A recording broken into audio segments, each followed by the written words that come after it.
আরে মশাই, এ তো দেখি আপনার একটুকু জ্ঞান নেই, আবার নাম রেখেছেন জ্ঞানেশ কুমার। প্রথমেই বলি, এই ভিডিওটি কেউ রাজনৈতিক দৃষ্টিভঙ্গিতে নেবেন না, এটি শুধুমাত্র বিনোদনের জন্য। তো বর্তমানে এসআইআর নিয়ে পশ্চিমবঙ্গের যে অবস্থা, তাতে তো এখন বাড়ির থেকে এসআইআর ক্যাম্পের লাইনেই বেশি থাকতে হচ্ছে। এই সময় যদি রবীন্দ্রনাথ ঠাকুর বেঁচে থাকতেন তাহলে তার কি হতো? তো আমরা ধরে নিই রবীন্দ্রনাথ ঠাকুর বেঁচে আছে, তো আমাদের মতো তার বাড়িতেও হিয়ারিংয়ের নোটিশ যেত, নামের স্পেলিং ম্যাচিং নেই, পদবিতে গন্ডগোল, টাগর টেগর নিয়ে। তো রবীন্দ্রনাথ ঠাকুরের বাড়িতেও এসআইআর এর নোটিশ গেছে। তো এত বড় মাপের একজন মানুষ, তার কে হিয়ারিং করবে? কেউ হিয়ারিং করতে রাজি না হয় দিল্লি থেকে এসছেন খোদ জ্ঞানেশ কুমার। রবীন্দ্রনাথ ঠাকুরের বাড়িতে গেছেন শান্তিনিকেতনে। রবীন্দ্রনাথ ঠাকুর জ্ঞানেশ কুমারকে দেখে বলেন, আসুন আসুন কুমার মশাই, আপনাকে শান্তিনিকেতনে স্বাগতম। জ্ঞানেশ কুমার বলল, ঠাকুর মশাই, বাড়ির নাম তো রেখেছেন শান্তিনিকেতন, কিন্তু আপনার নামে তো অশান্তি। রবীন্দ্রনাথ ঠাকুর বলল, কেন? বলে, চলুন, একটু পরেই আপনি বুঝতে পারবেন আপনি শান্তিনিকেতনে নয়, অশান্তিনিকেতনে আছেন। দুজনেই ভিতরে গেল। ভিতরে গিয়ে জ্ঞানেশ কুমার বলে,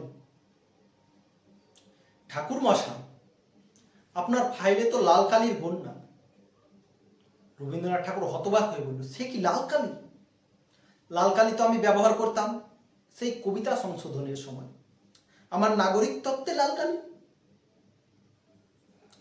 জ্ঞানেশ কুমার বলল, মশাই, কোথাও ঠাকুর কোথাও টেগোর এ নামের স্পেলিং মিচিং, এ কি রসিকতা নাকি? রবীন্দ্রনাথ ঠাকুর তখন বড় আফসোস করে বলল, আহা, আগে যদি জানতাম বাংলার এই দশা হবে, তাহলে আমি গীতাঞ্জলি অনুবাদ করে সময় নষ্ট করতাম না। তার চেয়ে ভালো আমি 2002 সালের ভোটার লিস্টটাকে নির্ভুলভাবে বাংলা থেকে ইংরেজিতে ট্রান্সলেট করতাম। অন্তত এই বয়সে এসে নাগরিক তত্ত্ব নিয়ে তো প্রশ্ন উঠতো না। তাছাড়া আপনারা আমার নাগরিক তত্ত্ব নিয়ে প্রশ্ন তোলেন কিভাবে? আমি একজন নোবেল জয়ী, আমাকে পুরো বিশ্ব চেনে।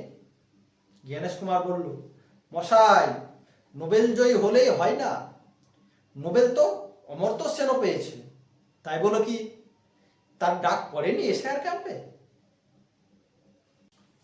রবীন্দ্রনাথ ঠাকুর বলল, তাছাড়া আমি তো দেশের জাতীয় সঙ্গীতও লিখেছি, জনগণ মন অধিনায়ক জয় হে ভারত ভাগ্য বিধাতা। জ্ঞানেশ কুমার তখন বলল, এইখানেই তো ক্যাচ, আপনি তো বাংলাদেশেরটাও লিখেছেন, আমার সোনার বাংলা আমি তোমায় ভালোবাসি। কি করে বুঝবো আপনি এই পারের নাকি ওই পারের? রবীন্দ্রনাথ ঠাকুর বড় আফসোস করে বলল, আহা, আর কি প্রমাণ দেব আমি আপনাদের? জ্ঞানেশ কুমার তখন বলল, আপনার ফ্যামিলি ট্রিটা দেখি। রবীন্দ্রনাথ ঠাকুর দিল। দেখতে দেখতে তার বাবার নাম, মায়ের নাম, বড় ভাই, নিজ ভাই, ছোট ভাই, 1 2 করে 10 নম্বর, 11 নম্বর, 12 নম্বর পর্যন্ত চলে গেছে। তারপরে বলে, এ কি মশাই, এখানে তো দেখি রবীন্দ্রনাথ ঠাকুর নামে কেউ নেই। রবীন্দ্রনাথ ঠাকুর বলল, মশাই, আমি কনিষ্ঠতম, তো দয়া করে আরে একটু স্ক্রল করবেন। রবীন্দ্রনাথ ঠাকুরকে জিজ্ঞেস করলো, আপনার বাবার থেকে আপনার বয়সের কতটা পার্থক্য? রবীন্দ্রনাথ ঠাকুর বলে, 44 বছর। বলে, 44 বছর, এটা হতে পারে? এ তো বেশি সন্দেহজনক মনে হচ্ছে। জ্ঞানেশ কুমার বলে, এটা কি ক্রিকেট টিমের স্কোয়াড নাকি ফ্যামিলি? ক্রিকেট টিমের স্কোয়াডেও তো এত জন থাকে না। রবীন্দ্রনাথ ঠাকুর বড় আফসোস করে বলল, জ্ঞানেশ কুমার মশাই, আপনি যতগুলো নথির নাম বলেছেন তার তো 3 ভাগের 1 ভাগও নেই আমার কাছে।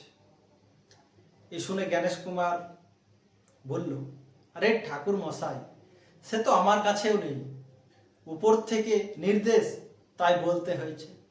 এই শুনে রবীন্দ্রনাথ ঠাকুর খুব রেগে গেলেন। রেগে গিয়ে বললেন, আরে মশাই, এ তো দেখি আপনার একটুকু জ্ঞান নেই, আবার নাম রেখেছেন জ্ঞানেশ কুমার। আপনাদের যদি ভিডিওটি ভালো লাগে তাহলে লাইক, কমেন্ট, শেয়ার করবেন।